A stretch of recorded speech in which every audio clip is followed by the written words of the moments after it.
चलिए भाई शुरू करें। देखिए आपका जो टॉपिक है आज, एक नया टॉपिक इसमें आइसोक्वेंट कर्व। या आइसोक्वेंट का नाम क्या होता है वो देखो जरा। अगर आप इसमें देखेंगे तो इसमें एक शब्द लिखा है समोत्पाद वक्र, इसी को क्या बोलते हैं हम? आइसोक्वेंट। क्या मतलब है इसका वो देखो। आपको याद हो हमने एक पढ़ा था इंडिफरेंस कर्व, तटस्थता वक्र।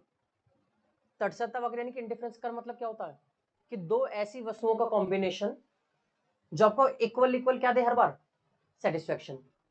भाई आप कोई आप कंज्यूमर है, कोई चीज आप इस्तेमाल करते हो तो आपने देखा होगा आपके पास कितनी चीजें, मान लो दो वस्तुएं, आप दोनों वस्तु अलग अलग क्वांटिटी में ट्राई कर रहे हो। केला और सेब, सेम क्या मिला आपको? सेटिस्फेक्शन। आपने केले बढ़ा दिए, सेब क्या कर दिए? कम, तब भी क्या मिला? Same satisfaction. केले और बढ़ाए, सेब और कम करा, फिर भी क्या मिला? Same satisfaction.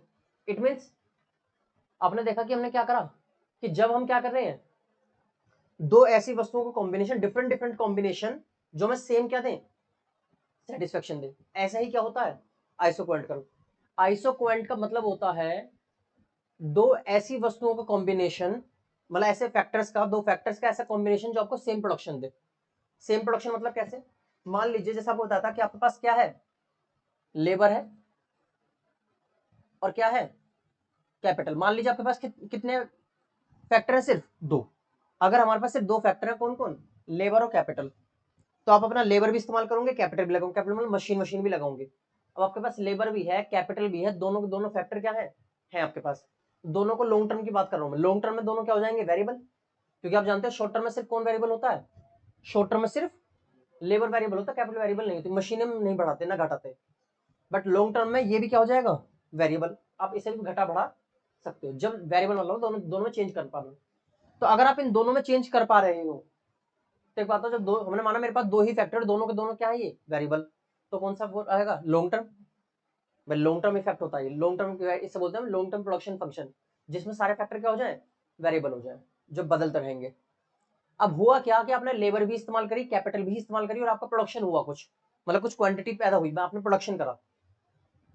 या तो लेबर बढ़ाओ, कैपिटल को थोड़ा क्या कर दो, कम, या कैपिटल बढ़ाओ, लेबर को क्या कर दो, थोड़ा कम। दोनों ही केस में आप कुछ बढ़ाइए और कुछ को क्या कर दीजिए, कम करिए। एक को बढ़ाना एक को कम करना, ताकि सेम क्या मिलता रहे, प्रोडक्शन। उत्पादन उतना ही हो जितना हर कॉम्बिनेशन में होगा।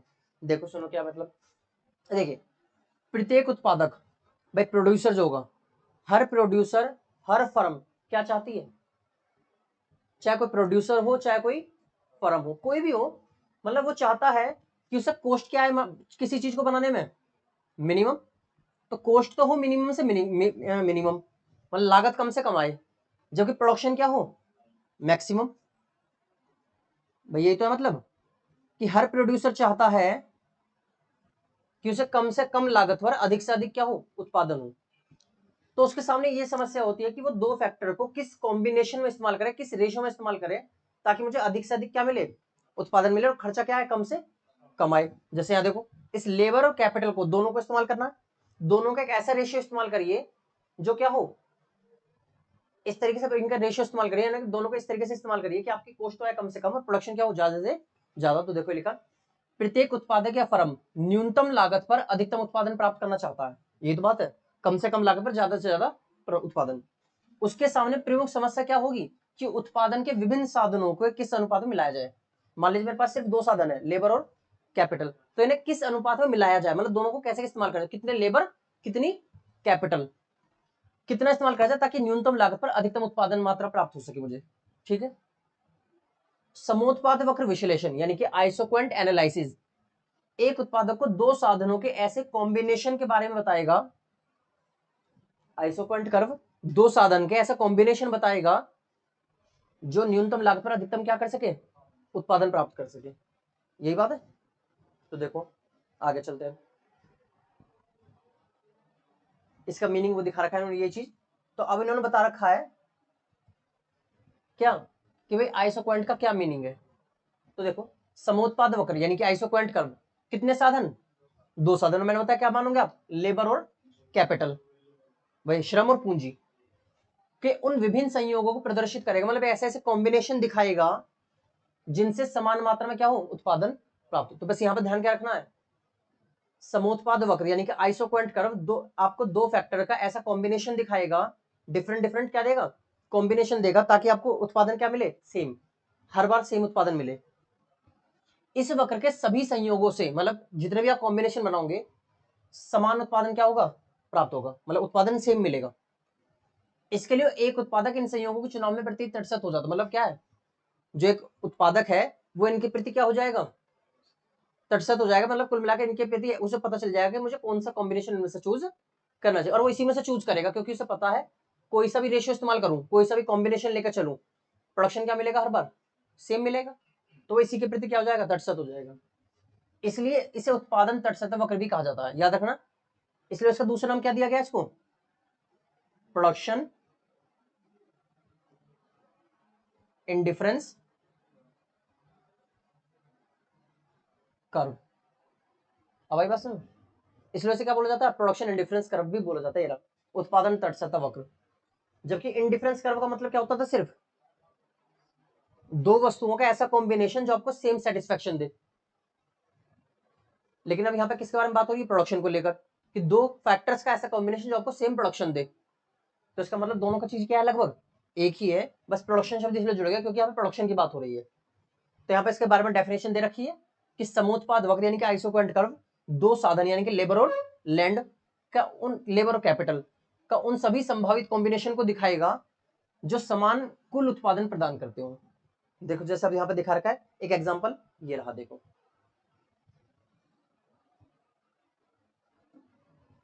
एक तरफ क्या है, श्रम यानी कि लेबर, एक तरफ क्या मेरी कैपिटल, पूंजी। पहला कॉम्बिनेशन क्या दिखा रहा है कि एक लेबर और 12 क्या है, कैपिटल। अब प्रोडक्शन कितना हुआ, 50 यूनिट। अब की बार दूसरा कॉम्बिनेशन क्या है, लेबर थोड़ी बढ़ा दी। एक बात तो अगर लेबर बढ़ाई है तो कैपिटल को थोड़ा क्या करना पड़ेगा, क्योंकि अगर लेबर बढ़ाई और कैपिटल को कम ना करा तो प्रोडक्शन बढ़ेगा या घटेगा, सिंपल बढ़ जाएगा, क्योंकि भाई एक बात तो कैपिटल उतनी ही है, अगर लेबर बढ़ा दी जाए तो प्रोडक्शन भी तो बढ़ जाएगा। तो जबकि हमने क्या कहा, सेम प्रोडक्शन चाहिए, तो अगर एक चीज बढ़ाई है तो दूसरी चीज को क्या करना पड़ता है, कम, ताकि इफेक्ट क्या हो, नेगेटिव हो, मतलब जीरो हो जाए। एक चीज बढ़े दूसरी चीज घटे तो मतलब इफेक्ट कुछ ना पड़े। तो देखो दो कैपिटल, अब क्या, दो लेबर 8 कैपिटल, प्रोडक्शन अभी कितना है, तीसरा, 3 labour 5 capital, 4 labour 3 capital, 5 labour 2 capital. तो डिफरेंट डिफरेंट क्या है, कॉम्बिनेशन।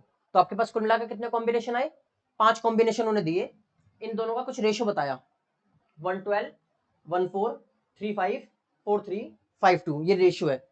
अब इस रेशियो में इस्तेमाल करा उसने इसको, और दोनों लेबर मतलब दोनों फैक्टर को इस तरीके से इस्तेमाल करा कि हर बार कंडीशन क्या मिली मुझे, हर बार प्रोडक्शन क्या मिला, सेम। इसे बोलते हैं आइसोक्वेंट कर्व। इसमें एक चीज है यहाँ पे, प्रतिस्थापन दर, MRS, marginal rate of substitution, यानी कि आप सब्सटीट्यूट कर रहे हो एक चीज को दूसरी चीज से, क्या कर रहे हो, बदल रहे हो, पूर्व नहीं, स्थानापन, स्थानापन बोलते हैं इसको। एक चीज को दूसरी चीज से क्या कर रहे हो आप, रिप्लेस कर रहे हो, कर रहे हैं ना। तो मार्जिनल रेट ऑफ सब्सटीट्यूट मतलब एक चीज को दूसरी चीज से बदलने के लिए मार्जिनल रेट क्या है, हाँ उसको जगह कुछ लगा दीजिए, हाँ प्रतिस्थापन करा आपने, एक चीज को दूसरी से बदल दिया। तो जरा देखो अब एक चीज अगर देखकर ध्यान से देखोगे, यहां पर कितने का अंतर आया, 4 का, जबकि यहां पर कितने का अंतर आया, 1 का। यानी कि आपने एक एक्स्ट्रा लेबर लेने के लिए कैपिटल की कितनी यूनिट छोड़ दी, 4। अगली बार फिर एक एडिशनल लेबर लेने के लिए मैंने कितना छोड़ा, आपकी बार 3। अपने एक और लेने के लिए और एक और लेने के लिए 1, तो रेट क्या बना, 4:1। भाई एक लेबर के लिए 4 कैपिटल, एक लेबर के लिए 3 कैपिटल, एक लेबर के लिए 2 कैपिटल, एक लेबर के लिए 1, यानी कि मार्जिनल रेट ऑफ सब्सटीट्यूशन लगातार क्या हो रही है, कम हो रही है। आई बस, यानी कि यहां पर लेबर की सब्सटीट्यूशन किससे, पूंजी से, MRS फॉर लेबर, ये हमारे से मार्जिनल रेट ऑफ सब्सटीट्यूशन है, किसके लिए, लेबर के लिए, पूंजी का। तो यहां पर एक बात ध्यान रखिए बस, कि जब आप एक एडिशनल फैक्टर लेते हो तो दूसरा फैक्टर को करना पड़ेगा, छोड़ना पड़ेगा, और जो आप छोड़ोगे वो कैसी दर होगी उसकी, घटती हुई दर। यानी कि यहाँ पर MRS marginal rate of substitution diminishing होगा, डिमिनिशिंग मतलब लगातार क्या होता रहेगा, कम होता रहेगा, क्योंकि उसका रीजन है ये फुली सब्सटीट्यूट नहीं है। याद रखना फुली सब्स्टिट्यूट नहीं है ये। क्लियर? देखो एक बार इसको, देखिए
चलिए देखें, पहले अगर आप देखोगे एक चीज, जरा यहाँ पे देखिए, अब आपने देखा मार्जिनल रेट ऑफ सब्स्टिट्यूशन लगातार क्या हो रही है, मार्जिनल रेट ऑफ सब्स्टिट्यूशन लगातार क्या हो रही थी, कम हो रही थी, नहीं हो रही थी, 4 1 3 1 2 1 1 1 लगातार क्या हो रही थी, कम। तो देखिए जरा, पहले एक लेबर थी और 12 क्या थी, कैपिटल। अगली बार 2 लेबर हुई तो 8 क्या रह गई, कैपिटल। 3 लेबर हुई तो 6, अब 5 रह गई। 4 लेबर हुई, 3 रह गई।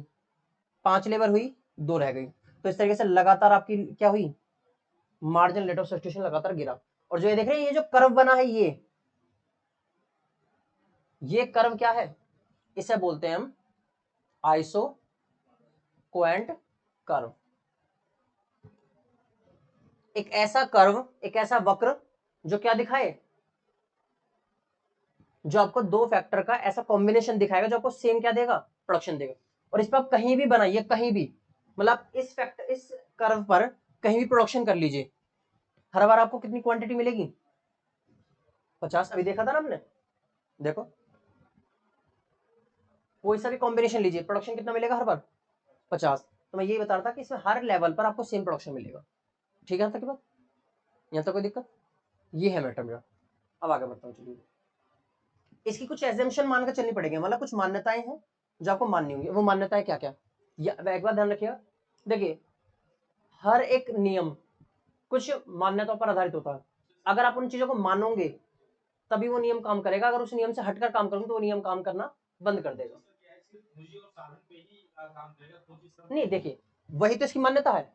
मैंने क्या बता, हर एक नियम किस पे काम करता है, कुछ मान्यताओं पर। कुछ चीजें मानोगे तभी वो काम करेगा, अगर वो मान्यता नहीं होती साबित, या मान्यता नहीं, तो वो नियम भी काम नहीं। जरा देखो, आइसो क्वांट की कुछ मान्यताएं क्या मानकर चलाइए, इसी के आधार पर काम चलेगा। पहली चीज, पहली बात कि समोत्पाद वक्र के अंदर मान लिया जाएगा कि प्रोडक्शन फैक्टर जो है सिर्फ कितने होंगे, सिर्फ 2।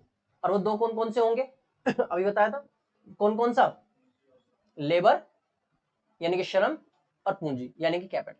आई वसन, तो ये मान लिया ना यहाँ पे, ये बेट फैक्टर और भी होते हैं, लैंड भी है, कैपिटल भी है, लेबर भी है, एंटरप्रेन्योर भी है, ऑर्गेनाइजेशन भी होता है, लेकिन फिर भी क्या करा गया, मान लिया कि मेरे पास सिर्फ 2 ही फैक्टर है। ठीक है, तो इसमें ये बताया गया कि दो साधनों का ही उस वस्तु के विशेष के उत्पादन में किया जाता है। यदि वस्तु के उत्पादन में दो से अधिक साधनों का प्रयोग किया जाएगा तो उस समय रेखा चित्र के माध्यम से उस समुत्पादक की व्याख्या नहीं कर सकते, क्योंकि एक वक्र पर हमेशा दो ही चीज दिखाई जा सकती है सिर्फ। देखा नहीं, एक नीचे एक्स एक्सिस पर, एक वाई एक्सिस पर। आगे उत्पादन की जो तकनीक होगी, जो प्रोडक्शन कर रहे हो उसमें कुछ तकनीक तो आप इस्तेमाल कर रहे होंगे, मशीनों मतलब कुछ टेक्निकल जो आपके पास है टेक्निक, उसका इस्तेमाल कर रहे हो ना, वो फिक्स रहनी चाहिए, उसे बदलना नहीं होगा। देखा, वो स्थिर रहेगी, उसमें कोई परिवर्तन नहीं होगा। क्यों? अब एक बात आइए, अगर मान लीजिए जरा यहां देखिए, यहां पर लेबर एक थी, कैपिटल कितनी थी, लेबर कितनी हो गई, बढ़ गई, और कैपिटल क्या हो गई है, कम कर दी। प्रोडक्शन अब भी कितना है, बस सेम। अगर सोचो मैंने यहाँ पर नई मशीन लगा दी होती, मतलब मैंने अपनी टेक्निक में कुछ सुधार कर लिया होता, तो प्रोडक्शन बढ़ता नहीं बढ़ता, तो नियम काम ही ना कर पाता। इसलिए उन्होंने क्या करा, जो टेक्निक आप इस्तेमाल कर रहे हो, जो आप क्या नाम है टेक्नोलॉजी इस्तेमाल कर रहे हो, वो सेम, उनमें परिवर्तन ना करें, नहीं तो नियम काम ही नहीं करेगा। चलिए आगे, फिर इसके बाद वो बता रहा है कि उत्पादन के जो साधन होंगे वो छोटी छोटी इकाइयों में क्या होने चाहिए, विभाजित, यानी कि स्मॉल यूनिट में डिविजिबल होने चाहिए। ऐसा क्यों? ताकि आप एक चीज को घटा सको, दूसरी चीज को बढ़ा सको। अगर वो छोटी छोटी इकाइयों में विभाजित ना होंगे तो एक्स्ट्रा लेबर लाओगे कहां से, और कैपिटल को कम कैसे करोगे? भाई लेबर बढ़ानी तो कैपिटल को क्या करना पड़ेगा, कम, या कैपिटल बढ़ानी तो लेबर को कम करना पड़ेगा। अगर वो छोटी छोटी यूनिट में ना होंगे तो उन्हें बढ़ाओगे घटाओगे कैसे? सोचो, हमें पता चला लेबर सिर्फ एक बार में 10 ही मिलती है, एक बार में लेबर कितनी मिलेंगी, सिर्फ 10। तो अगर मैं लेबर बढ़ाऊंगा तो मुझे कितनी बढ़ानी पड़ेगी, डायरेक्ट 10 ही बढ़ानी पड़ेंगी, क्योंकि एक मिलेगी नहीं। क्योंकि उन्होंने क्या कहा, उन्होंने कहा छोटी छोटी यूनिट में डिविजिबल होनी चाहिए, ताकि यानी कि एक एक लेबर को आप कम कर पाओ, बढ़ा सको, कैपिटल भी छोटी बड़ी हो सके। क्योंकि अगर एक सेम यूनिट में बढ़ेगा, एक सेम यूनिट में घटेगा, तो ये नियम काम कर ही नहीं पाने का। भाई हमने कहा एक लेबर बढ़ानी है, मैं कह रहा हूँ लेबर आपको इकट्ठी 10 ही मिलती है, जब भी मिलती है, तो क्या नियम काम कर पाता? एक नियम, एक लेबर कैसे बढ़ाते आप? तो उन्होंने कहा छोटी छोटी यूनिट में क्या होनी चाहिए, डिविजिबल होने चाहिए। और दूसरा, एक दूसरे से क्या होना चाहिए, प्रतिस्थापन भी किया जा सकता हो। प्रतिस्थापन मतलब सब्स्टिट्यूट, रिप्लेस कर सकते हो आप उसे। भाई सोचिए, अगर लैंड जहां पर आप लेबर इस्तेमाल कर रहे हो, उसने क्या बताया कि आप कैपिटल को कम कर उसकी जगह पर क्या लगा सकते हो, लेबर। कैपिटल को कम करिए, क्या लगा दीजिए उसकी जगह, लेबर, तो प्रोडक्शन सेम होगा। मतलब बढ़ा सकते हो, घटा सकते हो, कर सकते हो।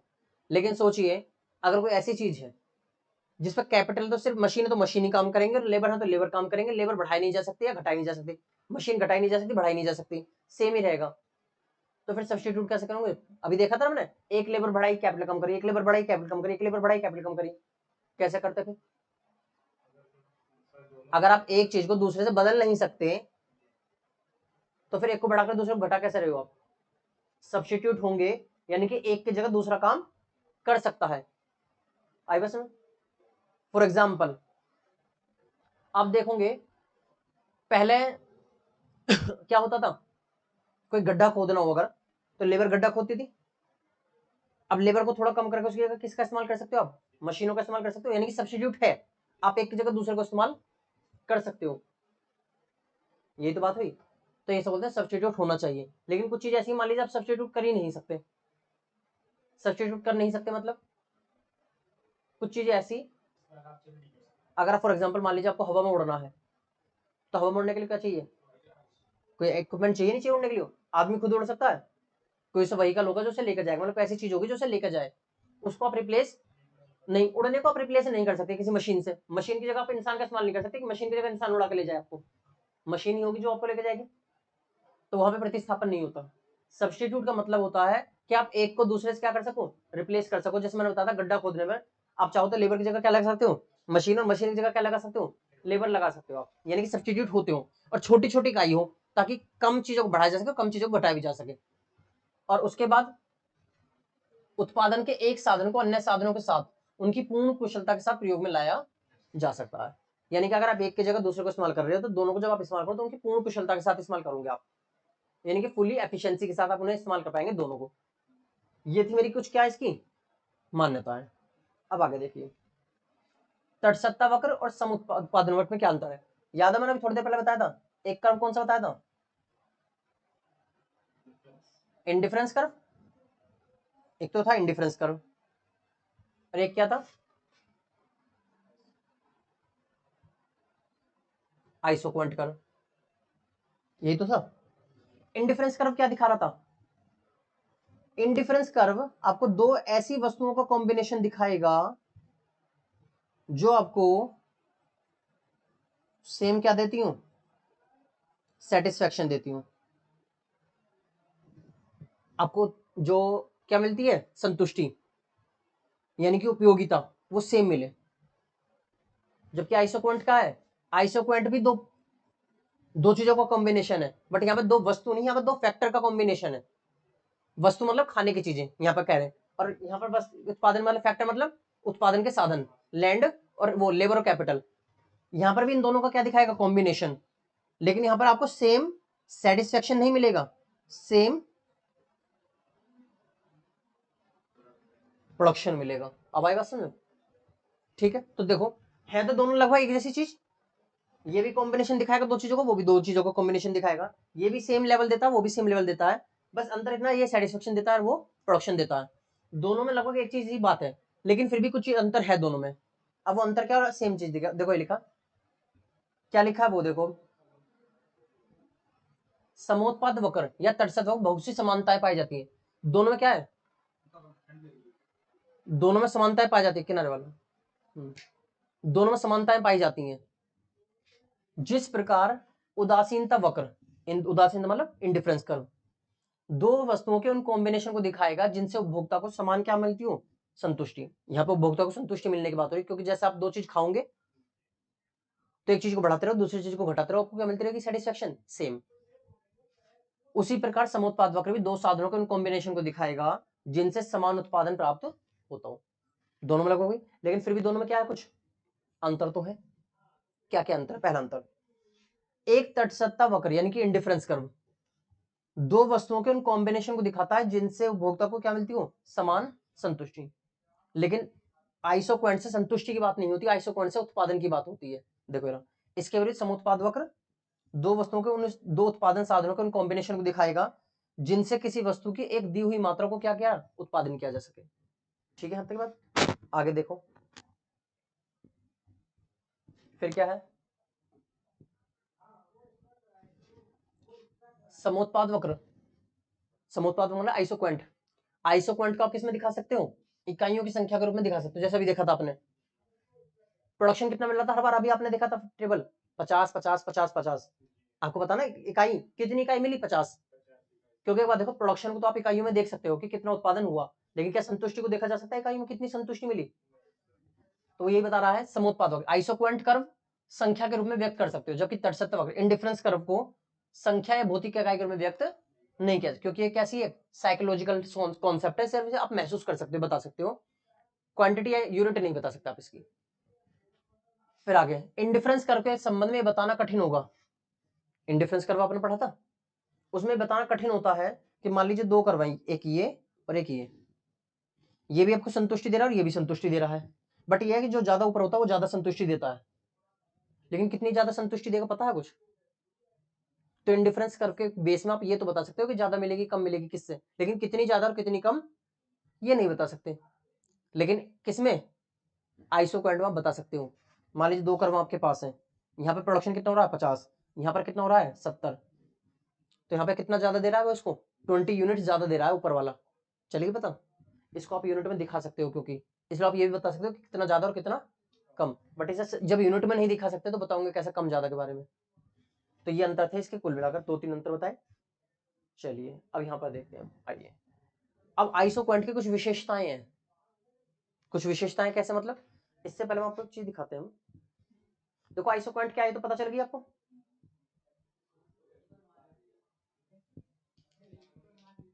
देख रहे हो ये क्या दिखा रहा है, एक शब्द है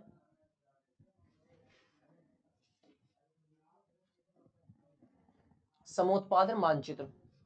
मानचित्र मतलब ग्राफ है हमारे पास ये। अब आइसोक्वेंट का क्या है ये मानचित्र आपके पास। मानचित्र मतलब कुल मिलाकर यहाँ पर क्या दिखा रहा है ये ग्राफ को। कैसे बताया इन्होंने, इसने इस तरीके से बताया कि जब आप एक ही ग्राफ पर एक से ज्यादा कर्व बना दो आइसोक्वेंट कर्व, तो क्या बन जाता है मानचित्र, मैप। इंडिफरेंस मैप बोलते हैं इसको, याद रखना बात, isoquant map. Iso Quint curve ना बोलकर क्या बोला आपने इसको? अब मैप। मैप क्यों बोला? कि यहां पर एक कर्व नहीं दिखाया जाएगा, एक से ज्यादा कर्व दिखाए जाएंगे। यानी जब आप एक ही ग्राफ पर एक से ज्यादा कर्व को शो करो, जैसे मैंने अभी क्या बताया था, आपको याद है अभी थोड़ी देर पहले बनाया था 50 यूनिट का वाला कर्व, कुछ इस तरीके से बना हुआ था नहीं? ये क्या थी मेरी? लेबर, और ये क्या थी मेरी? कैपिटल। तो लैंड और लेबर, वो लेबर और कैपिटल का क्या दिखाया था? कॉम्बिनेशन, जो आपको सेम प्रोडक्शन दे रहा था 50 50 50 50। यही तो थी बात, ठीक है। लेकिन अगर आप देखो, आप सिर्फ कितना कर्व है, आपने एक ग्राफ पर सिर्फ एक कर्व को शो करा, ये वाला कर्व, सिर्फ एक कर्व, सिर्फ एक कर्व है, इसलिए से बोला जाता कर्व। लेकिन अब मैं ये 50 यूनिट दिखा रहा है, ये 70 यूनिट दिखा दो, ये 80 यूनिट दिखा दो, मान लो देख से क्या कर रहे हो आप ज्यादा, तो क्या बन जाता है? मैप। जरा देखो क्या लिखा है, देखिए, जब एक ही रेखा चित्र पर, मतलब एक ही ग्राफ पर उत्पादन के विभिन्न स्तरों को व्यक्त करोगे आप, प्रोडक्शन के डिफरेंट डिफरेंट लेवल को शो करो, 50 70 100 80, मतलब अलग अलग वाले वक्र दिखाए जाते हैं, तो उसे क्या बोलते हैं हम? समुत्पाद मानचित्र, यानी कि आइसोक्वेंट मैप। यह मानचित्र वस्तु की विभिन्न मात्राओं को उत्पादन करने के लिए उत्पादक के सामने तकनीकी संभावनाओं को विस्तृत ब्यौरा रखता है। इस रेखा चित्र की सहायता से स्पष्ट किया जा सकता है कि प्रस्तुत चित्रक में कई समोत्पाद वक्र हैं तथा प्रत्येक वक्र उत्पादन के एक निश्चित व्यक्त, उसको उत्पादन को क्या कराएगा? व्यक्त करेगा। जैसे देखो, जैसे यहाँ पे अब देखो, ये दिखाना चाह रहा है, क्या कह रहा है ये, यहाँ पर देखो, वो कर रहा है, ये वाला कर्व कितनी यूनिट को शो कर रहा है? 100। ये वाला कर्व कितनी यूनिट को शो कर रहा है? 200। ये कर्व कितने को दिखा रहा है? ये कर्व कितने को दिखा रहा है? यानी कि हर एक कर्व डिफरेंट डिफरेंट यूनिट को क्या कर रहा है? शो कर रहा है। ये बात थी कि जब एक ही कर्व, मतलब हर curve different different different unit को शो करते हो। तो आपने देखा इस पर कितने कर्व दिखाए गए हैं आइसोक्वेंट? इस पर 4 आइसोक्वेंट कर्व दिखाए। तो जब आप एक से ज्यादा आइसोक्वेंट कर्व एक ही ग्राफ पर शो कर दोगे तो क्या बन जाता है? मैप। यहाँ पर एक कर्व नहीं, एक से क्या है? ज्यादा कर्व है, तो इसलिए क्या बोलोगे इसको? मैप। तो अगर आप एक रेखा चित्र पर, एक मैप पर सिर्फ एक कर्व बनाओ तो है आइसोक्वेंट कर्व। लेकिन जब आप क्या करोगे, एक से एक रेखा चित्र, एक ग्राफ पर एक से ज्यादा शो करते हो तो बन जाता है मैप। आई उसमें, तो इसे आइसोक्वेंट मैप बोलते हैं। अब जो तो देखो, इन्होंने कुल मिला के बता रखा है। अब देखा था इसके बारे में कुछ, इसकी कुछ वो बताते हैं क्या, मान्यताएं। मान्यता मतलब वो, मान्यता बोले विशेषताएं, कुछ कैरेक्टरिस्टिक्स बताते हैं। एक चीज यहाँ पे देख रहे हो, ये कर्व बने हुए हैं सारे, एक से ज्यादा है। इनमें कुछ चीजों के बारे में देखो, क्या क्या दिखाई दे रहा है आपको, अगर मोटी मोटी सी बातें करूं। पहली चीज, एक कर्व, दूसरा कर्व, तीसरा कर्व, चौथा कर्व। क्या चारों कर्व में से कोई भी कर्व एक दूसरे को काट रहा है? कोई सा भी कर्व कभी दूसरे कर्व को नहीं काटेगा, पहली चीज। आई बस में। दूसरी बात, क्या कोई सा भी कर्व किसी एक्सिस को शो टच कर रहा है? ऐसा है कि ये टच यहां पे जाकर कर रहा हूं, सिर्फ यहां से शुरू हो रही, यहां पे रह गया, उसके बाद ये थोड़ा थोड़ा ऊपर मुड़ने शुरू हो जाएंगे, इस तरीके से मुड़ते चले जाते हैं नीचे। या तो इसको टच नहीं करेगा, इसको भी टच नहीं करेगा। अभी बताएंगे क्यों। तो ना तो एक दूसरे को काटेंगे, ना एक दूसरे को टच करेंगे, मतलब एक्सिस को टच करेंगे। और दूसरी बात, हमेशा इनका शेप कैसी होगी? कॉन्वेक्स। कॉन्वेक्स मतलब उन्नतोदर। उन्नतोदर मतलब होता है कि मूल बिंदु, ये रहा मूल बिंदु, इसके प्रति क्या होता है? वो झुकाव से दिखाई देते हैं। इसको बोला जाता है क्या? कुछ इस तरीके से कर्व है ये होता है क्या? कॉन्वेक्स, उन्नतोदर। और एक कर्व होता है कुछ इस तरीके से, ये होता है कॉनकेव। आई बस में हम ये ज्यादातर कर्व का शेप कैसा होता है? कॉन्वेक्स या कॉनकेव? कॉन्वेक्स, उन्नतोदर। तो इसका मतलब इसकी शेप ऐसी होती है। तो जरा देखो कैसे कैसे होता है। दूसरा एक चीज और देखो, इस कर्व का ढाल कैसा है? लेफ्ट टू राइट, नीचे गिरता हुआ। भाई लेफ्ट, ये लेफ्ट से राइट की तरफ कहां जा रहे हो? धीरे धीरे नीचे जा रहे हो। हर कर्व ऐसा ही तो है, लेफ्ट टू राइट नीचे गिर रहा है। तो जरा देखो इसकी कुछ विशेषताओं के बारे में बात कर लेते हैं अब।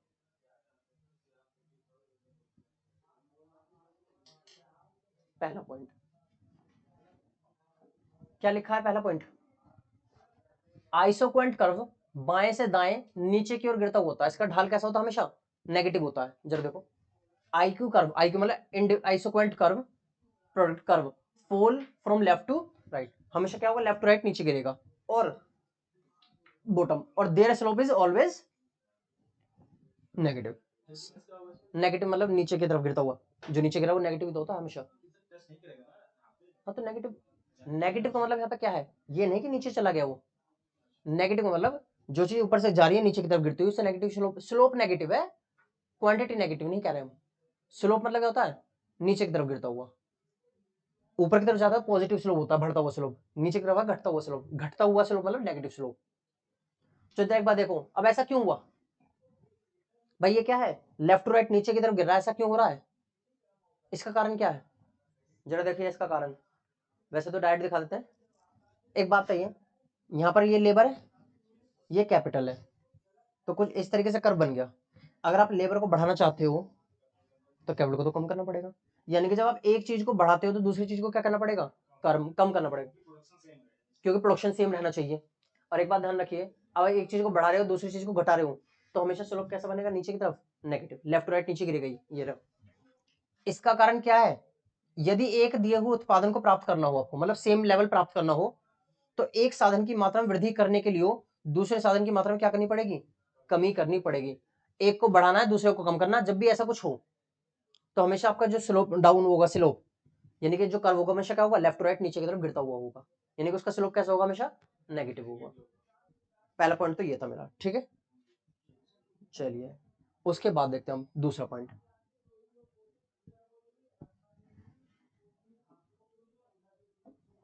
जरा एक बात देखिए, equal production curve never cut each other. भाई बात तो जो भी इक्वल होंगे प्रोडक्शन कर्व, आइसोक्वेंट कर्व होगा वो कभी एक दूसरे को टच नहीं करेगा। जरा यहाँ देखो, एक स्लोप तो ये था, एक इसने इसको टच कर दिया, ये गलत हो गया। रीजन क्या है यार, एक बात बताइए, अगर ये कर्व है तो सेम यूनिट देगा, यानी कि आप प्रोडक्शन कहीं भी करो, यहां करो यहां करो यहां करो यहां करो यहां करो, क्या देगा, सेम प्रोडक्शन देगा।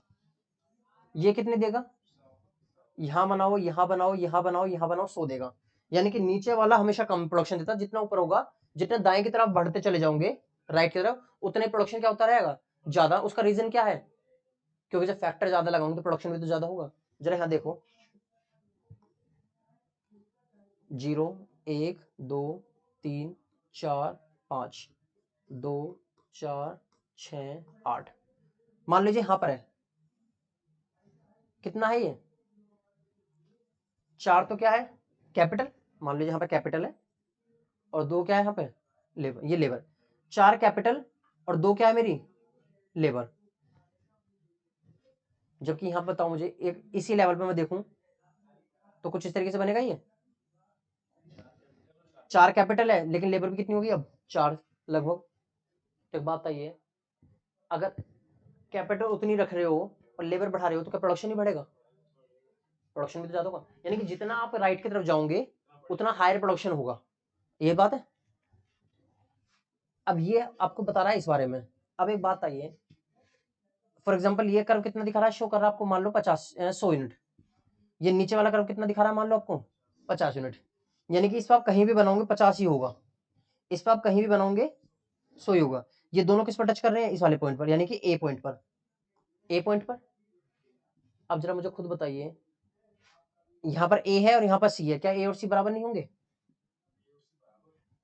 आप इस पर कहीं बनाइए, कहीं भी सेम प्रोडक्शन देंगे, नहीं देखें, यहाँ पे मान लो ए पॉइंट है और यहाँ पे क्या पॉइंट है सी, तो ए और सी बराबर होंगे नहीं होंगे, क्योंकि सेम प्रोडक्शन मिलेगा। तो ए और सी क्या होंगे आपस में, तो इसका यहाँ पे ए और सी बराबर होंगे। फिर इस वाले कर्व को देखो, ये भी एक कर्व है, तो इसका ए और बी बराबर होंगे। और जब ए बराबर सी है, ए बराबर बी है, तो इसका मतलब ऑटोमेटिकली क्या देखा जाए, बी बराबर भी सी हो जाएगा। जबकि यहाँ पर जब ध्यान से देखो, बी ऊपर है और सी कहाँ है नीचे, इसका मतलब यहाँ पे प्रोडक्शन क्या है ज्यादा, यहाँ प्रोडक्शन क्या है कम, तो क्या ये दोनों बराबर है, क्या बी और सी बराबर हो सकते हैं, क्योंकि बी दे रहा है 100 यूनिट और सी दे रहा है कितनी यूनिट, यानी कि दोनों बराबर कभी हो नहीं सकते। और जब ये बराबर नहीं हो तो ये बराबर कैसे काट काट देंगे, तो इसका मतलब ये भी बराबर कभी, यानी कि कभी काट ही नहीं सकते। इसलिए हमेशा कर्व क्या होगा, ऊपर वाला ऊपर होगा, नीचे वाला नीचे, एक दूसरे कर्व और एक दूसरे को नहीं काटेंगे, क्योंकि अगर काट दिया तो ये दोनों बराबर नहीं हो पाएंगे और ये बराबर हो नहीं सकते इस चीज को। तो इसमें ये बताया हुआ देखो इरा, हाँ लॉजिकली वैसे भी भाई कैसे टच कर देंगे, इसका मतलब टच करने का मतलब क्या है, यहाँ पर दोनों ने काटा एक दूसरे को, ए और सी बराबर, ए भी बराबर हो सकते हैं। ए और सी बराबर है, ए और बी बराबर, तो बी और सी भी बराबर हो जाएगा। अच्छा, लेकिन कर्व अलग अलग मानेंगे तो अलग ही रहेगा। नहीं, काट दिया ना आपने, अलग अलग मान तो रहे हो, अच्छी बात है, बट काट क्यों रहे हो एक दूसरे को?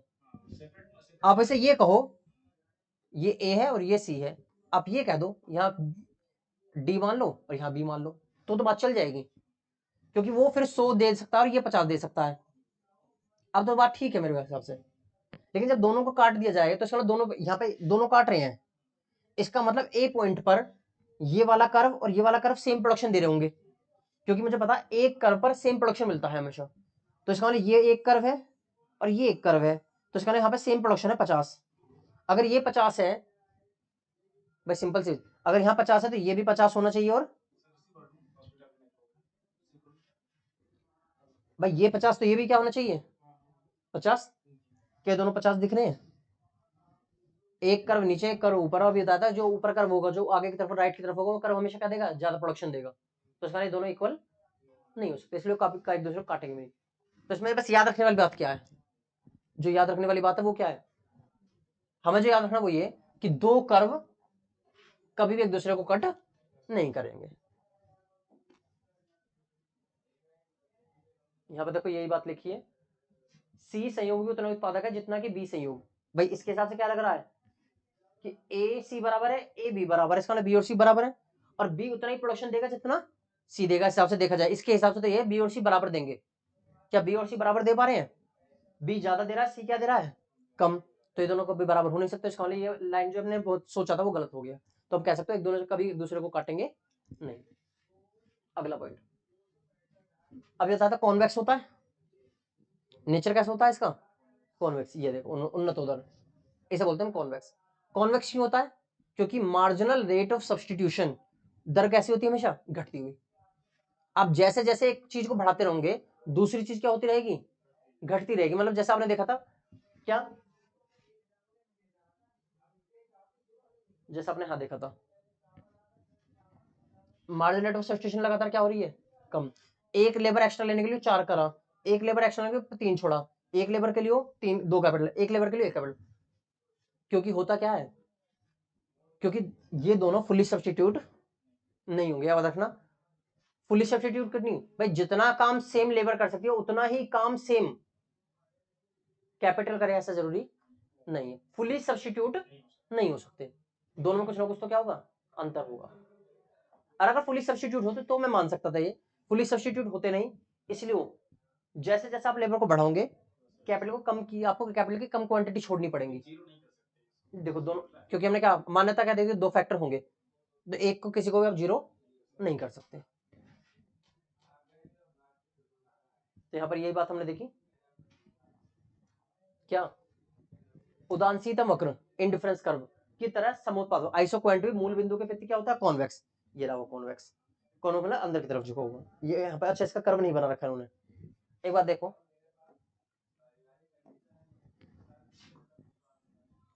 इसे बोलते हैं कॉन्वेक्स। कॉन्वेक्स मतलब जो मूल बिंदु के प्रति क्या हो, अंदर की तरफ झुका हुआ, एक दूसरे की तरफ क्या होंगे, हमेशा कॉन्वेक्स होंगे। जब एक साधन को दूसरे साधन से प्रतिस्थापित किया जाता है, मतलब सब्स्टिट्यूट किया जाता है, तब तकनीकी प्रतिस्थापन की सीमा अंदर क्या होती है, मार्जिनल रेट ऑफ सब्स्टिट्यूशन लगातार क्या होगी, घटती रहेगी। साधन एक दूसरे का पूर्ण प्रतिस्थापन नहीं होते, ये बात हो रही थी। फुली सब्स्टिट्यूट नहीं हो सकते, यानी कि सेम लेबर सेम कैपिटल के बराबर काम नहीं कर सकती। इसलिए एक साधन की बढ़ती हुई मात्रा को दूसरी साधन की घटती हुई मात्रा से क्या करा जाता है, सब्स्टिट्यूट। देखा नहीं, एक साधन बढ़ता रहेगा, दूसरी साधन की क्वांटिटी कम घटती रहेगी, पहले 4 घटी, फिर 3 घटी, फिर 2 घटी, फिर 1। इस तरीके से क्या होता है, घटती रहती है। तो कभी पूछे कि कॉन्वेक्स क्यों होता है, उसका रीजन क्या बताया, क्या कॉन्वेक्स होने का कारण है MRS, marginal rate of substitution का लगातार क्या होना, घटना। तो diminishing of marginal rate of substitution, यानी कि मार्जिनल रेट का लगातार घटते जाना, उसमें लिखा हुआ है, ठीक है ना, इसमें भी है वैसे भी। आगे आइसोक्वांट कर्व कैन टच, भाई क्या कर सकता है, नहीं कर सकता।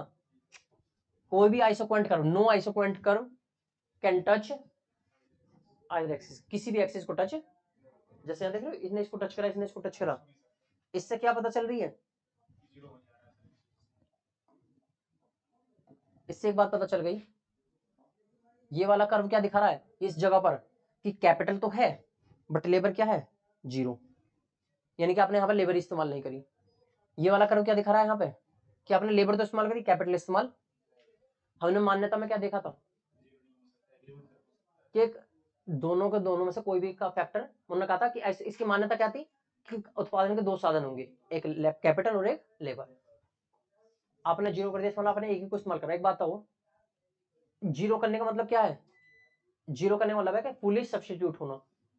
याद रखना बात भाई, अगर कोई चीज फुली सब्स्टिट्यूट है मतलब आप लैंड को हटा दो, लेबर को हटा दो, उसकी जगह सीधा क्या कर लो, मशीन इस्तेमाल कर लो। मशीन को हटा दो, सीधा क्या इस्तेमाल कर रहे हो, लेबर इस्तेमाल कर लो। इसे बोलते हैं फुली सब्स्टिट्यूट।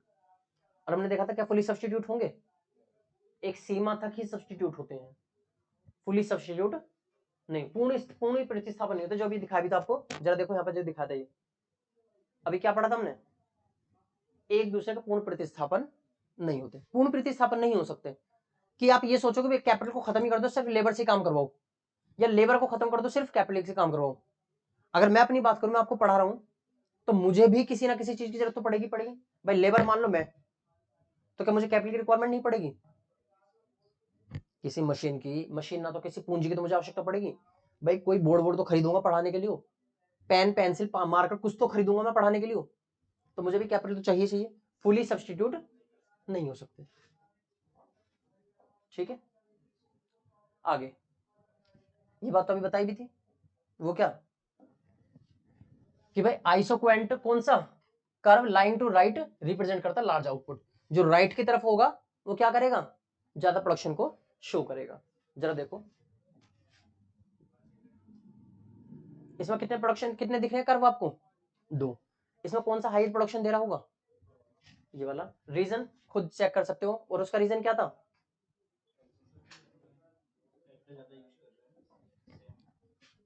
कैपिटल तो सेम है, लेबर आपने क्या कर दी, बढ़ा दी। एक बताओ, सेम कैपिटल को रखते हुए लेबर बढ़ाओगे तो प्रोडक्शन भी बढ़ेगा। इसका मतलब यहाँ पे प्रोडक्शन लेबर क्या थी, फॉर एग्जांपल 2, यहाँ पे लेबर क्या है 4, यहाँ पे कैपिटल 4 थी मान लो, तो 4 कैपिटल 2 लेबर, प्रोडक्शन कुछ हो रहा होगा मान लो। और अगर आप कैपिटल 4 ही रखना चाह रहे हो लेकिन लेबर को बढ़ाना चाह रहे हो, तो क्या सेम प्रोडक्शन हो सकता है। अगर लेबर बढ़ी है तो कुछ ना कुछ प्रोडक्शन तो बढ़ेगा ही बढ़ेगा, 70 हुआ 80 हुआ कुछ तो होगा। तो इसका मतलब जो कर्व राइट की तरफ होगा वो कर्व ज्यादा प्रोडक्शन देगा। तो इससे पता चलता है कि हायर क्या होगा, राइट की तरफ जो प्रोडक्शन कर्व होगा, मतलब राइट की तरफ क्या होगा, ये आइसोक्वेंट कर्व, वो हायर प्रोडक्शन को शो करेगा। ठीक है, आगे समोत्पाद वक्र आइसोक्वेंट कर्व, आपको रिज रेखाएं, ये रिज लाइन होती हैं, अभी पढ़ेंगे इसके बारे में। रिज लाइन को बनाने में क्या होता है सहायक, क्योंकि इसी की सहायता से आप क्या बना पाते हो, रिज लाइन। अभी रिज लाइन के बारे में टॉपिक हम पढ़ेंगे, रिज लाइन होती क्या है। रिज लाइन मतलब एक ऐसी लाइन बनाए, आपको एक ऐसा एरिया बताया जाएगा जिसके अंदर रहकर आप क्या कर पाओगे, प्रोडक्शन। रिज लाइन के अंदर रहकर ही प्रोड्यूसर अपना प्रोडक्शन करता है, क्योंकि उससे बाहर जाने पर उसकी कॉस्ट ज्यादा आने लगती है। हमने क्या पढ़ा था, minimum cost per high production, ये हमारी इच्छा होती है। तो रिज लाइन में वो एरिया बताती हैं जहां पर आप उसके अंदर रह रहकर मिनिमम कॉस्ट पर ज्यादा प्रोडक्शन प्राप्त कर सकते हो। ठीक है, आगे अब आगे समोत्पाद वक्र आइसोक्वेंट कर्व, जरूरी नहीं है कि क्या हो, समानांतर हो। ऐसा जरूरी नहीं कि समानांतर हो, यानी कि समानांतर मतलब क्या होता है, इक्वल डिस्टेंस होना। नहीं देखिए, एक ही कर्व ये है, एक कर्व ये भी हो सकता है, बट टच ही तो नहीं करेंगे एक दूसरे को, लेकिन गैप ज्यादा और यहाँ पर आकर थोड़ा सा क्या हो सकता है, कम हो सकता है।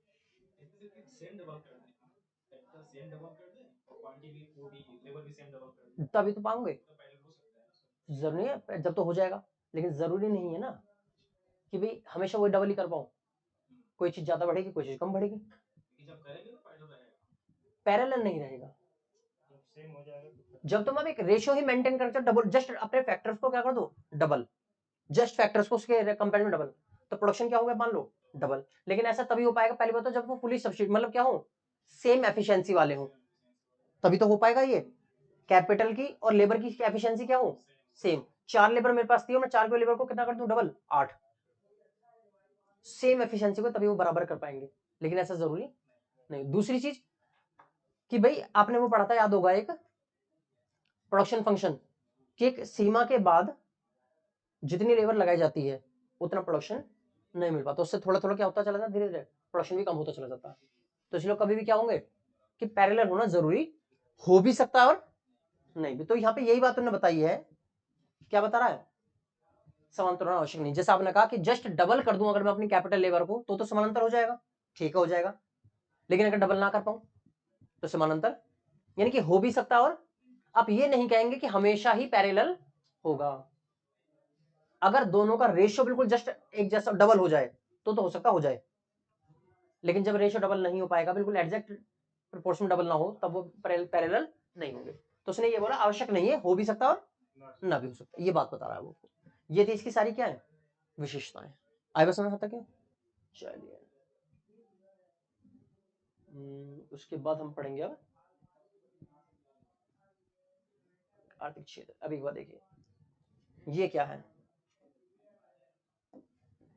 प्रोडक्शन का इकोनॉमिक एरिया, एक ऐसा एरिया जिसके अंदर रहकर एक प्रोड्यूसर क्या करता है, उत्पादन करता है, ताकि उसकी लागत क्या है, कम से कम आए। क्योंकि उस एरिया से बाहर जाने के बाद उसका जो मार्जिनल रेट का होता है, मार्जिनल प्रोडक्शन फैक्टर्स का, वो क्या होता है, नेगेटिव होने लगता है। मतलब उल्टा ये मानिए प्रोडक्शन आप फैक्टर जितने लगाओगे उससे उत्पादन क्या होने लगेगा, कम। याद है 3 कंडीशन पड़ी थी हमने उसमें प्रोडक्शन फंक्शन में, 3 स्टेज पड़ी थी वेरिएबल प्रोपोर्शन में। लेबर बढ़ाओगे मतलब फैक्टर बढ़ाओगे तो प्रोडक्शन बढ़ेगा, बढ़ती उधर से, फिर बढ़ाओगे फिर बढ़ेगा सेम रेट के, मतलब थोड़ा घटती उधर से, और फिर बढ़ाओगे फिर बढ़ेगा, एक जीरो हो जाएगा। याद आया कि जहां पर मार्जिनल वो मार्जिन प्रोडक्शन क्या हो जाता है, जीरो। और उसके बाद भी अगर आप फैक्टर को बढ़ाओगे तो प्रोडक्शन क्या होने लगता है, नेगेटिव। यानी कि फैक्टर लगाने की वजह से प्रोडक्शन उल्टा कम हो जाता था। इससे क्या होगा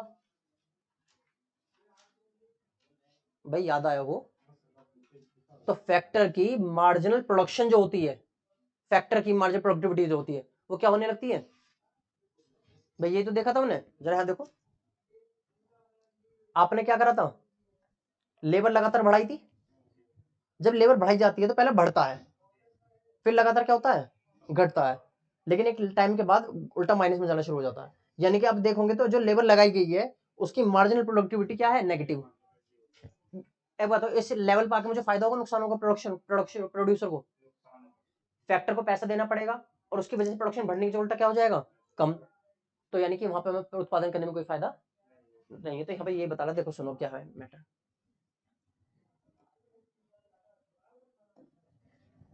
इकोनॉमिक क्या होता है, समोत्पाद वक्र, यानी कि इकोनॉमिक क्या है, आइसोक्वेंट कर्व, व्यवसायिक फर्म के लिए उस उत्पादन का आर्थिक क्षेत्र ज्ञात करने में सहायक होता है।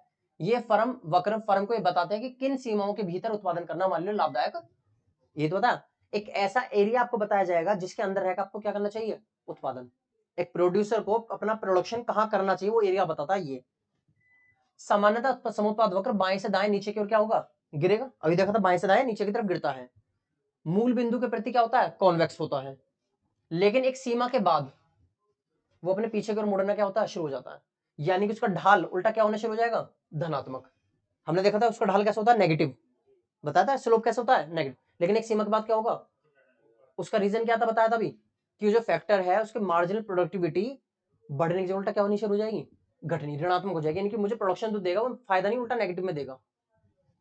इसका प्रमुख कारण क्या है कि यदि एक उत्पादक आवश्यकता से ज्यादा लेबर और कैपिटल को दोनों प्रयोग करेगा तो सीमांत उत्पादन, जो उसका उत्पादन हो रहा है वो क्या होने लगता है, बताता ना एम, जो मार्जिनल प्रोडक्ट था एमपी, वो किस में जाता है, ऋणात्मक। तो वहां पे उसका फायदा, प्रोडक्शन करने का कोई फायदा भाई, जिसका मार्जिनल प्रोडक्ट नेगेटिव में जाएगा, फैक्टर लगाने को तो उल्टा नेगेटिव हो रहा है, मेरा प्रोडक्शन बढ़ने की जगह घट रहा है, तो वहां पे मुझे कोई फायदा है ही नहीं।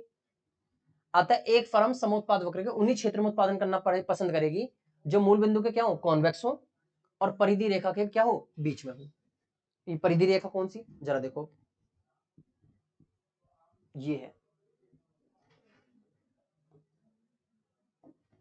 ये वो एरिया है जिसके बीच में रहकर कंपनी क्या करेगी, प्रोडक्शन, इसके बीच में रहकर प्रोडक्शन करना उसको, चाहे वो 100 यूनिट बनानी, चाहे 200, चाहे 300, चाहे 400, जिस पर भी बनाएगी इसके बीच में ही बनाएगी। आई बस में इस लाइन से बाहर नहीं जाएगी। रीजन ये देख रहे हैं, ये लाइन पूंजी इससे ज्यादा इस्तेमाल नहीं करेगी, लेबर इससे ज्यादा इस्तेमाल नहीं करेगी। तो ये कौन सी है, ये होती है रिज लाइन, और ये भी क्या है, रिज लाइन। दोनों रिज लाइन है, बट वो अपर रिज लाइन है, ये लोअर रिज लाइन है, ये ऊपर वाली और ये नीचे वाली। हाँ, ये किसकी मार्जिनल प्रोडक्टिविटी दिखा रही है, ये कैपिटल की, ये कैपिटल की मार्जिनल प्रोडक्टिविटी दिखा रही है। वो कह रहा है कि अगर आपने इससे ज्यादा कैपिटल लगाई ये, तो यहाँ पे पूंजी की मार्जिनल प्रोडक्टिविटी नेगेटिव हो जाएगी। यानी कि आप पूंजी लगाओगे तो सही, लेकिन उसके फायदा होने की जगह उल्टा क्या होने लगेगा, नुकसान। आप प्रोडक्शन बढ़ने की जगह उल्टा घटेगा। सेम ये चीज देखो यहाँ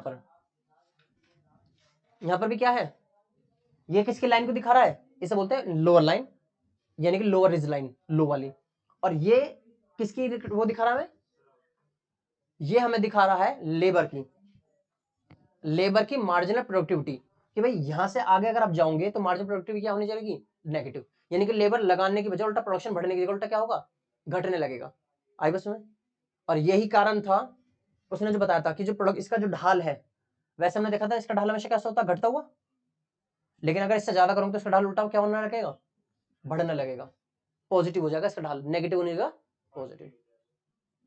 तो आप कहोगे कि इस लाइन से बाहर आने का मतलब है लेबर का प्रोडक्टिविटी नेगेटिव हो जाना, इस लाइन से बाहर जाने का मतलब है कैपिटल की लेबर प्रोडक्टिविटी कम हो जाना। ठीक है, और जिस पॉइंट पे काट रहे हैं, इस जगह काट रहे हैं ना, ये जिस पॉइंट पे काट रहे हैं, यहां पर मार्जिनल प्रोडक्टिविटी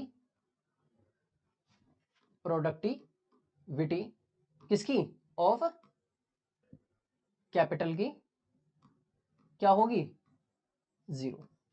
यहां पर जीरो है, इससे ऊपर जाओगे तो नेगेटिव में चले जाओगे, तो फायदा होने की उल्टा क्या होगा, नुकसान। पूंजी लगाओगे लेकिन फायदा नहीं, उल्टा नुकसान होगा, प्रोडक्शन घटने लगेगा। और ये वाला देख रहे हैं, ये यहां पर मार्जिनल प्रोडक्टिविटी किसकी, लेबर की, जीरो है। इससे आगे जाओगे तो नेगेटिव हो जाएगी, इनकी लेबर को बढ़ाओगे लेकिन फायदा नहीं, उल्टा नुकसान। इस एरिया में फायदा होता है, ये वो एरिया है इकोनॉमिक एरिया जो आपको फायदा होता है। मैंने बताया अभी, ये कौन सा परिधि एरिया, इसके बीच में रहकर प्रोड्यूसर क्या करता है, प्रोड्यूसर प्रोडक्शन करता है ताकि उसे फायदा हो। लास्ट में जीरो और ऊपर तो थोड़ा सा पॉजिटिव ही रहेगा, उधर से कम लेंगे तो पॉजिटिव रहेगा, लेकिन पॉजिटिव में ही ले जाएंगे, पॉजिटिव में ही रहना हो सकना। इसलिए वो एरिया बता दिया इसने कि आप इस एरिया से बाहर ना जाएं, क्योंकि इससे बाहर जाओगे तो नुकसान होगा। ये होता है इकोनॉमिक्स में देखना। अब आई बस इस तरीके से खाता है, कौन हो सकती है ना, पॉजिटिव लाइन और नेगेटिव लाइन। नहीं, इसमें कहीं बनाओ, रीजन क्या है याद करो, किसी भी लेवल पे बनाओ प्रोडक्शन तो सेम मिलेगा। याद आया, हमने क्या पढ़ा था, एक कर्व पर कहीं भी कुछ बनाओगे तो प्रोडक्शन क्या मिलेगा, सेम। तो आप यहां बनाओ, यहां बनाओ, यहां बनाओ, प्रोडक्शन क्या रहेगा, हमेशा सेम रहेगा। अब आई बस में, तो इसका ना आप कहीं बनाओ, इसमें कोई फर्क नहीं पड़ेगा। हाँ, लेकिन ऊपर वाले पे जाओगे तो प्रोडक्शन बढ़ जाएगा। भाई इस वाले पे होंगे तो इससे तो ज्यादा ही मिलेगा। देखो यहाँ पे कितना 100, यहाँ पे 200 मिलेगा। लेकिन इस पे बनाओ, इस यहाँ बनाओ, यहाँ बनाओ या यहाँ बनाओ, मिलेगा 200 ही। लेकिन वो एरिया है जहां पर आपकी प्रोडक्टिविटी, फैक्टर्स की प्रोडक्टिविटी भी क्या है, पॉजिटिव। अगर इससे आगे जाने की कोशिश करोगे तो फैक्टर्स की प्रोडक्टिविटी क्या हो जाएगी, नेगेटिव। प्रोडक्शन तो देखो यहां पर आप बनाओगे, यहां पर बनाओगे तब भी क्या है, सेम प्रोडक्शन, क्योंकि मैंने क्या पढ़ा था अभी कि पूरे कर्व पर सेम प्रोडक्शन मिलेगा। अगर आप यहां बनाओगे तब भी क्या मिलेगा आपको, 100 यूनिट। लेकिन एक बात तो कि यहां पर कैपिटल इतनी लग रही थी, यहां पर कैपिटल इतनी लग रही है, आपने यहां पर क्या दे दी, ज्यादा कैपिटल दे दी। जब प्रोडक्शन सेम मिल रहा है तो कोई फायदा होगा, इसका मतलब यहां पर जाकर उसकी प्रोडक्टिविटी कैसी हो गई है, नेगेटिव। कहां पर, अब देखो हाँ, नीचे आओगे तो हाँ, तो यहां बनाओ ना, कोई दिक्कत नहीं, यहां फायदा है आपको। लेकिन अगर यहां चले गए तो लेबर तो कम है। लेकिन एक बात हो, इस लेवल पे और इस लेवल में अंतर क्या दिख रहा है आपको, मैं यहां बनाऊं और यहां बनाऊं तो कोई फायदा है मुझे, यहां लेबर इतनी लग रही है, कैपिटल इतनी है, यहां लेबर ज्यादा हो गई लेकिन कैपिटल तो अब भी उतनी है, तो क्या फायदा हो मुझे। भाई इस लेवल पे देखिए और इस लेवल पे देखिए, दोनों कैसे हैं, बिल्कुल सेम। अगर मैं यहां से लाइन खींचता हूं तो यहाँ पे कैपिटल मान लो 2 लग रही है, यहां पर कितनी लग रही है लेबर, 3, और जबकि यहां पर लेबर कितनी लग रही है, अब जरा मुझे बताओ, मैं यहां बनाऊं चाहे यहां बनाऊं, प्रोडक्शन कितना होगा? 0, यानी कि यहां बनाओ चाहे यहां बनाओ, जबकि यहां बनाऊंगा तो लेबर कितनी लगेगी? सिर्फ कैपिटल कितनी लगेगी? 2। जबकि यहां बनाऊंगा तब भी प्रोडक्शन कितना होगा? 100, लेकिन लेबर कितनी हो गई अब? लेकिन कैपिटल अब भी कितनी है? मतलब लेबर फालतू क्यों दे रहे हो आप? यानी कि एक्स्ट्रा लेबर लगाने का कोई फायदा, उल्टा नेगेटिव में जा रहे हो। मतलब उनका फायदा होने के उल्टा क्या हो रहा है आपसे? आपकी जेब से पैसा जाएगा लेकिन प्रोडक्शन नहीं बढ़ेगा। अब भाई बात समझ क्या कहना चाह रहे हैं? ये बात होती है। ठीक है, अब आ जाओ रिजलाइन। वैसे रिजलाइन हमने पढ़ लिया अभी, फिर भी देखिए देखिए, पहली बात तो रिजलाइन का कॉन्सेप्ट किसने दिया था? स्नाइडर ने। ये बुक में लिख लेना, रिजलाइन होगा उसमें स्नाइडर लिख लेना। रिजलाइन के पास स्नाइडर, देने वाला कौन था? ये स्नाइडर। ठीक है, तो रिजलाइन का कॉन्सेप्ट देने वाला बंदा था स्नाइडर। क्या होती है रिजलाइन? अभी क्या बताया मैंने आपको रिजलाइन के बारे में? ये वो लाइन होगी जो फैक्टर्स की मार्जिनल प्रोडक्टिविटी क्या दिखाएगी? 0। यही तो था। देखो यहां पे समोत्पाद वक्र यानी कि आइसोक्वेंट कर्व के बिंदुओं के मार्ग, एक वो मार्ग होगा जिन पर साधनों की सीमांत उत्पादकता क्या हो जाएगी? रिज रेखाएं बनाते हैं। देखो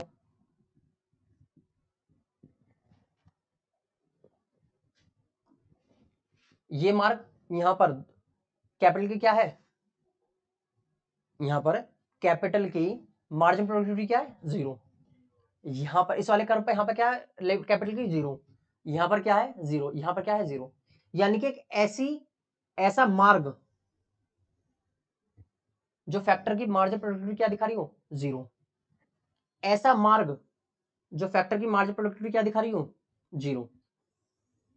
ये मार्ग जो रेखाएं बनाती हैं, मतलब इन मार्ग से होकर जो रेखा गुजरती है वो रेखा क्या कहलाती है? रिज लाइन, रिज रेखा।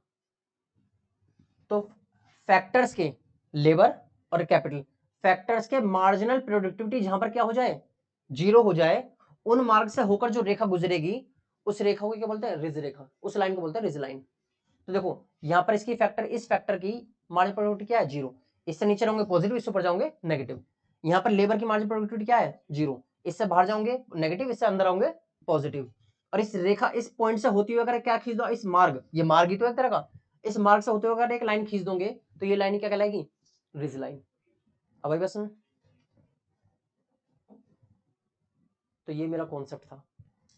समोत्पाद वक्र, जो मैंने वक्र देखा कर्व, उस कर्व में वो बिंदुओं के मार्ग, उन बिंदुओं के मार्ग, उन बिंदु से होता होगा रास्ता जिन पर साधनों की सीमांत उत्पादकता, फैक्टर्स की मार्जिन प्रोडक्टिविटी क्या हो जाएगी? 0 हो जाएगी। वो रेखाएं क्या कहलाएंगी? रिज रेखाएं होंगी। आई बस में इसके बारे में समझा रखा उन्होंने जो आप ऊपर देख रहे थे, ये इसी के बारे में समझा रखा है। ये कौन सी होगी? अपर, ये कौन सी होगी? लोअर। ये किसकी प्रोडक्टिविटी दिखाती है? ये कैपिटल की ऊपर वाली जो है वो कैपिटल की मार्जिन प्रोडक्टिविटी 0 दिखा रही है, इसको भर जाऊंगे तो नेगेटिव हो जाएगी। ये नीचे वाली किसको दिखा रही है? लेबर की, श्रम की मार्जिन प्रोडक्टिविटी 0 दिखा रही है, इससे बाहर होंगे तो नेगेटिव हो जाएगी। देखो यहाँ पे इन्होंने ये समझा रखा है कि भाई ओ आर कौन सी? ये रही ओ आर और ओ आर श्रम की उन, देखो रिज रेखा ओ आर श्रम की उन मात्रा को व्यक्त करती है जो उत्पादन की विभिन्न मात्राओं के लिए न्यूनतम रूप से आवश्यक है। आई बस में इसके बाद तथा ओ एस क्या दिखा रहा है? पूंजी की न्यूनतम आवश्यकता।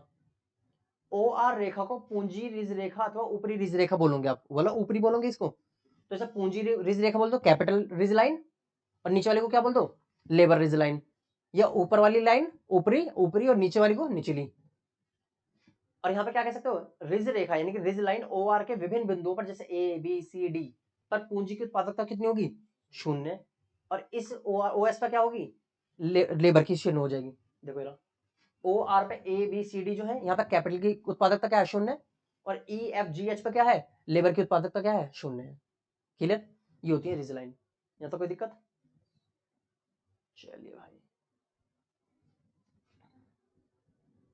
अब एक बात आगे पढ़े या इतने रखे कैसे करना है? आपकी मर्जी है। कोई दिक्कत नहीं, मुझे तो वैसे भी रुक नहीं है अभी यहाँ पे ना, खत्म नहीं हो पाने का ना, खत्म तो नहीं होगा, लेकिन चलिए आगे देखिए। एक क्वेश्चन पूछा है, क्या है क्वेश्चन? समोत्पाद वक्र की सहायता से उत्पादन के संतुलन की अवस्था, जहां पर आपको उत्पादन क्या होगा? संतुलित होगा, बैलेंस होगा, या कह सकते हो जहां पर आपको क्या होता हो? फायदा होता हो। कि यानी कि वो बिंदु जहां पर एक उत्पादक क्या करना पसंद करेगा? उत्पादन करना पसंद करेगा। क्योंकि एक बात आई है, आपने अभी ये बात देखी थी, ये वाली बात, इस पर कहीं भी उत्पादन कर लीजिए आप, 100 यूनिट मिलेंगी। इस बीच वाले एरिया में कहीं भी कर लीजिए आप, आपका पॉजिटिव रहेगा प्रोडक्शन। लेकिन क्या जरूरी है मैं इतना ही करूं? पैसा भाई, मान लो अगर मैं यहां उत्पादन करने की कोशिश करता हूं, तो मुझे इतनी तो क्या चाहिए? कैपिटल। और इतनी क्या चाहिए मुझे? लेबर। यही तो चाहिए मुझे। जबकि मैं यहां उत्पादन करता हूं, तो इतनी मुझे क्या चाहिए? कैपिटल। और इतनी क्या चाहिए मुझे? लेबर। प्रोडक्शन दोनों जगह क्या मिलेगा? 100। दोनों की प्रोडक्टिविटी कैसी है? पॉजिटिव। अंदर रहूंगा तो पॉजिटिव रहेगी। दोनों में सेम बात मिल रही है। लेकिन यहां पे देखो, यहां पे कैपिटल कम है, लेबर ज्यादा है। यहां पे कैपिटल ज्यादा है, लेबर कम है। क्या दोनों का रेट सेम होगा? कैपिटल का जो कैपिटल मुझे मिलेगी, फैक्टर मुझे मिलेगा, उसको बदले में देने वाला इंटरेस्ट, और लेबर को देने वाली वेजेस, क्या दोनों की सेम होगी? जो उनको पैसा दिया जाएगा, कैपिटल पर क्या दिया जाता है? इंटरेस्ट। और लेबर को दी जाती है मजदूरी, वेजेस, क्या दोनों की सेम होगी? सेम नहीं होगी, अलग अलग होगी। तो अब ये भी तो देखना पड़ेगा कि मेरे पास कितना पैसा है। मैं उन पैसों से इतनी कैपिटल इतनी लेबर ले सकता हूं, या इतनी कैपिटल इतनी लेबर ले सकता हूं, ये भी तो मुझे देखना पड़ेगा। आपके पास मान लीजिए ये 4 रुपए है और ये 8 रुपए है, ये 2 है और ये 4 है, ठीक है जी। कैपिटल का जो रेट चल रहा है फॉर एग्जांपल, वो चल रहा है 20 रुपए, और लेबर का जो रेट चल रहा है वो चल रहा है फॉर एग्जांपल 10 रुपए, ठीक है जी। आपके पास मान लीजिए, भाई आपके पास मान लीजिए कितने रुपए हैं? 100 रुपए। आपके पास कितने रुपए हैं? सिर्फ 100 रुपए। मैं प्रोडक्शन यहां करूं चाहे यहां करूं, 100 नहीं, मान लीजिए आपके पास 120 रुपए हैं। आपके पास सिर्फ 120 रुपए हैं। अगर आप मान लो ये वाली कंडीशन लेते हो, कौन सी वाली कंडीशन? पहले वाली कंडीशन, 8 लेबर, वो 8 कैपिटल 2 लेबर, 8 कैपिटल। तो 8 कैपिटल लाने के लिए कितना खर्चा होगा? कैपिटल पर यूनिट कितने की है? और 8 कैपिटल चाहिए, तो 8 का 20 रुपए के हिसाब से कितना बैठ जाएगा भाई? और 2 लेबर का 10 रुपए के हिसाब से कितना बैठ जाएगा? 20 रुपए। यानी कि टोटल खर्चा कितना होगा? 180। क्या मेरे पास 180 रुपए है? मेरे पास तो 120 रुपए है। तो मैं इस वाली कंडीशन को चूज ही कैसे कर सकता हूँ? इस वाली कंडीशन को चूज कर सकता हूँ क्या? 4 कैपिटल, तो अगर मैं 4 कैपिटल लेके चलता हूं, तो 4 कैपिटल 20 रुपए के हिसाब से 80 रुपए, और 4 लेबर लेनी पड़ेंगी फिर, 4 लेबर 10 रुपए के हिसाब से 40 रुपए, कितना आ गया? अब मेरा काम चल जाएगा। यानी कि मैं इतना खर्चा करने के लिए तैयार हूं। तो जरा खुद देखो, आप इतना खर्चा करो, 8 लेबर 8 कैपिटल 2 लेबर लाओ, तब भी 100 प्रोडक्शन होगा, और मैं तब भी पॉजिटिव में हूं। मेरे पास 4 कैपिटल 4 लेबर है, तब भी मेरा प्रोडक्शन कितना होगा? 100, तब भी मैं पॉजिटिव में हूं। बनाने को मैं यहां बनाऊं, इतने रुपए खर्च करूं, या मैं इतने रुपए खर्च करूं, प्रोडक्शन तो सेम मिलेगा। प्रोडक्शन सेम मिलेगा, दोनों में मेरी फैक्टर की प्रोडक्टिविटी जो है वो भी पॉजिटिव है। यहाँ पे ये भी तो देखना पड़ेगा ना, मेरा खर्चा भी तो कम से कम होना चाहिए। मेरे पास जितने रुपए हैं मुझे वो भी तो देखना है। खर्चा यहाँ पे 180 और यहाँ पे 120 रुपए, तो मैं कैसे को इस्तेमाल करूंगा? मेरे फैक्टर्स की प्रोडक्टिविटी पॉजिटिव है, मतलब मेरे फैक्टर्स मुझे प्रोडक्शन तो करके दे रहे हैं। ये भी 100 यूनिट देगा और ये भी 100 यूनिट देगा, लेकिन कॉस्ट भी तो देखनी है ना। अब आई बस, तो मुझे अपनी कॉस्ट भी देख कर चलनी पड़ती है कि मैं कहां पर उत्पादन करूं। तो इस एरिया में कैसे पता चलेगा कहां पर उत्पादन करूं? इस बिंदु पर करूं या इस बिंदु पर करूं? इस पर करूं। कैसे पता चली? आपको इसके जरिए पता चली, अपने पैसों के जरिए। तो यहाँ पर वही बात आती है, चलो आ जाओ दिखाते हैं।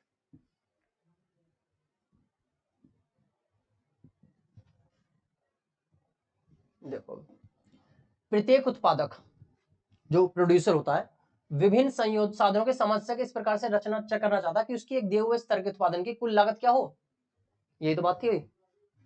हर एक प्रोड्यूसर क्या चाहता है कि भाई कॉम्बिनेशन तो पूरा एक ही है, भाई कॉम्बिनेशन क्या है, किसी पे ले लो सेम मिलेगा, लेकिन वो चाहता है कि लागत भी क्या हो, कम से कम हो। इस उद्देश्य की पूर्ति के लिए समय उत्पाद वक्र बहुत सहायक होते हैं। इसकी आप आइसो क्वांट कर्व की सहायता से पैसा पता कर सकते हो कि कितना मेरा खर्चा और कितना मैं उत्पादन करूं।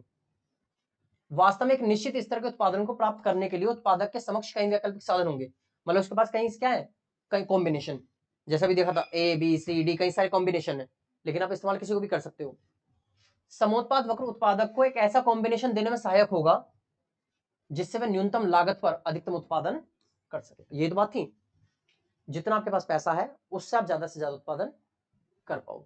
अब भाई बात समझ, इस प्रकार के साधन संयोग को सर्वोत्तम अनुकूलतम साधन प्रयोग द्वारा कहा जाता है। ये होता है सर्वोत्तम, यानी कि ऑप्टिमम कॉम्बिनेशन, याद रखना ऑप्टिमम फैक्टर कॉम्बिनेशन है मेरे पास, कि फैक्टर्स को कितना कॉम्बिनेशन इस्तेमाल करूं। दूसरे शब्दों में समोत्पाद वक्र फर्म को संतुलन अवस्था प्राप्त करने में उसी प्रकार सहायक होते हैं जिस प्रकार उदासीनता वक्र उपभोक्ता को संतुलन प्राप्त करने में सहायक होते हैं। जैसे एक इंडिफरेंस कर्व कंज्यूमर को बताता है कि आपको कितना यूनिट कंज्यूम करनी चाहिए, ऐसे ही आइसो क्वांट कर्व प्रोड्यूसर को बताता है कि उसे कितना प्रोडक्शन करना चाहिए। और इसके लिए अनुकूलतम साधन संयोग ज्ञात करने के लिए उसे उपकरणों की आवश्यकता होती है, और वो उपकरण कितने होंगे, दो। एक तो किसकी जरूरत पड़ेगी उसे, मैप की, आइसो क्वांट मैप, और एक किसकी जरूरत पड़ेगी उसे, कोस्ट लाइन, लागत रेखा। अब एक बात है, मानचित्र तो मैंने अभी पढ़ा था, जब हम एक ही ग्राफ पर एक से ज्यादा आइसो क्वांट कर्व बना देंगे तो वो क्या बन जाएगा, मैप। जैसे ये रहा, एक ही ग्राफ पर एक से ज्यादा बना दी मैंने, आगे बस में। अब एक बात आई है, आपके पास पैसा होगा, आप लेबर भी खरीद पाओगे और कैपिटल भी खरीद पाओगे, लेकिन कितना पैसा हो तो उसके हिसाब से देखा जाएगा। तो उसके लिए किसकी जरूरत पड़ेगी आपको, समलागत रेखा की। ये आपकी क्या होगी, सम लागत रेखा, आइसो कोस्ट लाइन होती है हमारी। सम लागत रेखा दो साधनों के उन विभिन्न संयोगों को व्यक्त करेगी जिन्हें फर्म एक दी हुई राशि से दी हुई कीमतों पर क्या कर सकती हो। जैसे मैंने अभी बताया था, आपको याद हो कि मेरे पास 20 रुपए की कैपिटल थी, 10 रुपए की लेबर थी, तो उससे मैं कितने सब चीजों को खरीद सकता हूं। तो देखो, इसके लिए पहले क्या होता, रेखा दो बातों को व्यक्त करती है। ये पहले तो साधनों की कीमत, साधनों की कीमत क्या है, और दूसरा फर्म द्वारा किया जाने वाला उस पर खर्चा कितना होगा। अब जरा इसमें यहां पर देखोगे आप, एक उदाहरण देखा उन्होंने, क्या बताया उन्होंने मुझे, एक काल्पनिक उदाहरण मान रहा था वो। मान लीजिए उसके पास कितने रुपए हैं, सिर्फ एक कंपनी के पास 100 रुपए हैं, और इस समय मार्केट में लेबर का रेट क्या चल रहा है, 4 रुपए, और कैपिटल का रेट क्या चल रहा है, 10 रुपए। तो उसे 100 रुपए इसी तरीके से खर्च करने हैं ताकि 100 रुपए में दोनों चीज मिल सके। अब उसे डिफरेंट डिफरेंट क्या देखने पड़ेंगे, कॉम्बिनेशन। कॉम्बिनेशन में तो डिफरेंट डिफरेंट हो सकते हैं। जरा हाँ देखो, ये देख रहे हो अब आप, ये पहला कॉम्बिनेशन क्या दिखा रहा है, ए कॉम्बिनेशन। क्या आपने 10 की 10 क्या ले ली, ए कंडीशन, मैंने 10 की 10 कैपिटल ले ली, और कैपिटल कितने रुपए की है मेरे पास, 10 रुपए की। तो 10 के 10 ली, 100 रुपए पूरे हो गए। यानी कि आप 100 रुपए में चाहो तो 10 की 10 क्या ले लो, कैपिटल ले लो, लेकिन लेबर नहीं मिलेगी क्योंकि रुपए कितने थे, 100। बी, अब आ जाओ किसके ऊपर, बी कंडीशन।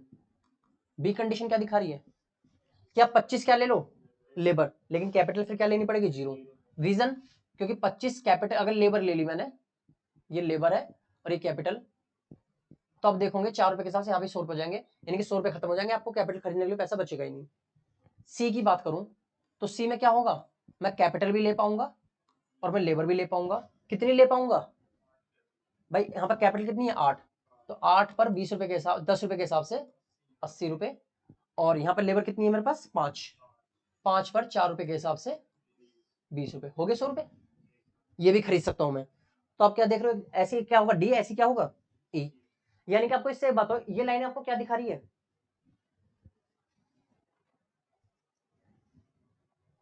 एक लागत रेखा, लाइन ही तो है ये भी। ये एक ऐसी लाइन है जो क्या है, कोस्ट लाइन। यहां पर आपकी क्या होती है लाइन, आइसो क्या होती है, कोस्ट लाइन। यानी कि आपकी लागत रेखा कैसी होगी, एक लागत रेखा है जो आपको लागत दिखा रही है। अब आप खुद देखो, इस लाइन पर आप कहीं भी प्रोडक्शन करने की कोशिश करो, खर्चा सेम आएगा। मैं यहां पर करने की कोशिश करूं तब भी 100 रुपए खर्च होंगे, मैं बी पे करूं, सी पे करूं, डी पे करूं, ए पे करूं, किसी पे भी करूं, खर्चा कितना होगा, 100 रुपए। आई बस में, तो ये दिखाता है मेरा खर्चे की लाइन को। इसमें से क्या सही रहेगा, क्या लेना चाहिए हम? अब वो बताऊंगा ना वो कैसे, ये क्या दिखा रहा है, उत्पादन को। अब ये तो मेरे किसको दिखा रहा है, उत्पादन को। ये मेरे किसको दिखा रहा है, लागत को। मेरे पास पैसा है, ये पैसा इस फैक्टर को जोन से को चूज कर लेगा, दोनों के एक साथ बना दूं अगर मैं, तो जिसको वो टच करेगा मेरा काम हो जाएगा, मैं उसी पर उत्पादन करना शुरू कर दूंगा। कैसे, साधनों का अनुकूलतम संयोग। अब आप देखोगे अपने कॉम्बिनेशन, ऑप्टिमम कॉम्बिनेशन का मुझे उत्पादन करना चाहिए। तो देखो जरा, उत्पादक के सामने की दो शर्तें होंगी। दो शर्तें कौन कौन सी, साम्य बिंदु पर साम्य लागत क्या होनी चाहिए, साधन लागत न्यूनतम, भाई खर्चा कम से कम हो, और साम्य बिंदु पर तकनीकी प्रतिस्थापन की सीमांत दर क्या हो, कीमत अनुपात के एक दूसरे को बराबर हो। मतलब जो खर्चा आप कर रहे हो उत्पादन की सब्स्टिट्यूट रेट, वो क्या हो, एक दूसरे के बराबर हो। तो पहली चीज, लागत तो कम से कम होनी चाहिए।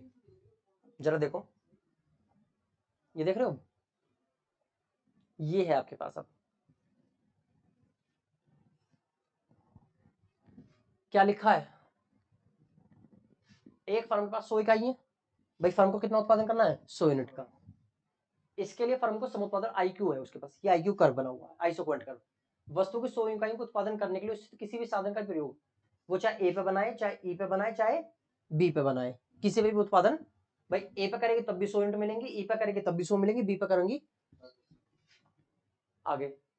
परंतु इन विभिन्न संयोगों में से केवल ए बिंदु पर ही फर्म को न्यूनतम उत्पादन लागत संयोग होगा। ई बिंदु पर क्यों होगा, क्योंकि भाई उसके पास जो पैसे हैं उसको भी तो देखना है। अब सुनिए क्या बताना चाह रहे हैं, परंतु इन विभिन्न संयोगों में केवल ई बिंदु पर फर्म का न्यूनतम लागत संयोग होगा, क्योंकि आईक्यू सम लागत रेखा को स्पर्श कर रहा है। यानी कि जिस लाइन पर आपका समुत्पाद वक्र टच करेगा, वहां पे आप क्या करेंगे, प्रोडक्शन करेंगे। यानी कि आपका प्रोडक्शन देख सकते हो कितना पर है, ई पर, ई पर आपको उत्पादन करने में फायदा होगा। ABCDE था, तीनों को निकालने हैं, कौन सा, कितना आ रहा है, तो चाहिएगा ये वाला है ABCDE, सब में कॉस्ट निकाल लें, जो कॉस्ट मिनिमम आए उसे प्रोडक्शन कर सकते हैं। हाँ, तो कर्व भी तो देखना पड़ेगा ना। आप देखो आप क्या चाहते हो, मिनिमम कॉस्ट मिनिमम और उत्पादन ज्यादा से,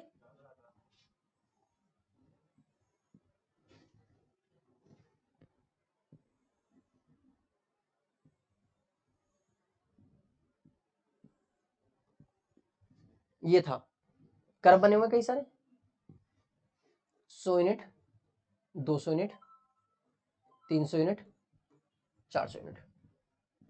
मैं 100 यूनिट बना सकता हूं, लेकिन जरा ध्यान से देखो, क्या मेरे पास पैसे ज्यादा नहीं है, बनाने को मैं यहां भी बना सकता हूं, बनाने को मैं यहां भी बना सकता हूं, लेकिन यूनिट कितनी बनेंगी सिर्फ, और खर्चा मेरा फिर भी उतना ही। समझ रहे हो, अगर मान लो मैं यहां बनाता हूं तो क्या होगा, खर्चा तो उतना ही है, क्योंकि मैंने बताया ना यहां और यहां पे बनाऊंगा तो भी खर्चा उतना ही आएगा, खर्चा उतना ही आ रहा है, लेकिन प्रोडक्शन तो 100 ही हो रहा है। जबकि मैं यहां बनाने की कोशिश करूं तो खर्चा मेरा उतना ही अब भी, क्योंकि देखा ना, यहां बनाऊंगा तब भी खर्चा उतना, यहां बनाऊंगा तब भी उतना, ए पे, सी पे, डी पे, ई पे, बी पे कहीं करो खर्चा सेम आएगा। यहां बनाऊंगा तो खर्चा उतना ही आ रहा है, लेकिन प्रोडक्शन कितना हो रहा है, डबल हो रहा है। क्या मैं प्रोडक्शन यहां कर सकता हूं, क्योंकि मेरे पास उतना पैसा ही नहीं, मैं उतने खरीद नहीं सकता फैक्टर्स को। अब ऐसा, लाइन कैसे लगेगी 200 वाली, लाइन से बनाना तो आप कर्व बनाएंगे अपने हिसाब से, उस तरीके से जो कर्व बनाया सीखा था, कर्व बनाइए, आइसोक्वेंट कर्व बनाइए कई सारे। तो आपने कितने कर्व बना दिए, 4। उस पर अपनी क्या खींचिए, लागत रेखा। लागत रेखा क्यों खींचिए, ताकि वो फैक्टर की कीमत बता पाए, और जहां पर ही दोनों क्या हो जाएंगे, टच हो जाएंगे, वहां पर आप अपना उत्पादन शुरू कर दीजिए। तो मुझे कहां पर उत्पादन करना फायदेमंद है, इस जगह पर। यानी कि मुझे लेबर लेनी चाहिए 10, और ये कितना लेना चाहिए, 6।